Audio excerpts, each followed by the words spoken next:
Yeah, so this is the story. I just Google searched the image. India West is the source. I don't know what they are, but this image is real. And it's Vivek with a group of young men, and they're wearing shirts that say "Save Trump, Vote Vivek." Look, man, I like Vivek. He's a good dude. He's a smart guy. He's a hardworking guy. But this was a mistake. This was It's a big mistake. I understand the message. Like, okay, his life is at risk if the deep state really wants him to not be president, that they'll stop at nothing. I get that, but like to rely on that as a campaign message is a little lame. Like, you got to be the best candidate, not like, oh, that other guy's a problem, so vote for me instead. That just doesn't fly. It doesn't sustain, my opinion. Show me why you're good. I mean, look, Vivek has a great thing going as if the deep state does really stop at nothing and go after Trump, and let's not even explain like the worst that could happen, we're going to be happy that it's not just Nikki Haley waiting in the bleachers. Yep. So and Vivek is around. That was the argument that I overheard as he's doing radio interviews all day with Alex Jones, Bongino.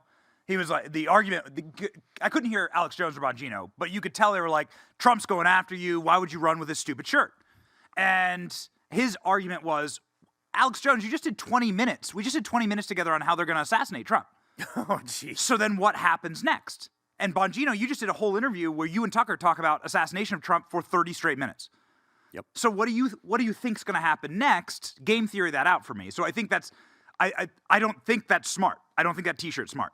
But that's I think the strategy, the thought process behind it, right? The T-shirt is cringy, sure, but I thought Trump's response could have been better. I think he could have been a lot smarter about this situation. His statement today made more sense, but he could have reached out to Vivek. He could have sent out a message saying, hey, I don't need saving, thank you, without kind of dividing a lot of people. As, of course, Don Jr. was here just a couple of days ago, and he talked about how we don't have a bench. And this kind of infighting, I don't think is productive, and I think it could have been handled totally different, in my opinion. Well, it is politics, and Vivek is running for president against Trump, and he has stayed out of, kind of the firing lane the entire cycle so far. That's true. And this was really his first hiccup and mistake, I think, of the campaign.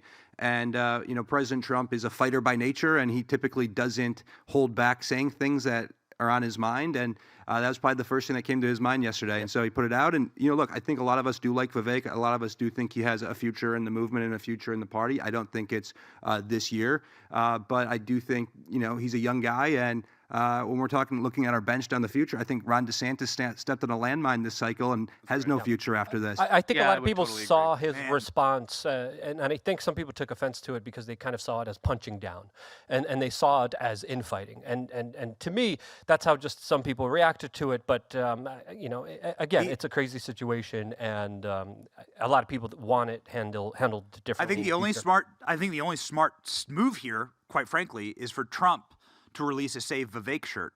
That would have been, that would have been a meme. for real. That would have been funny. That would have been hilarious. That's good. That is good. Yeah. And be like, I got you, bitch.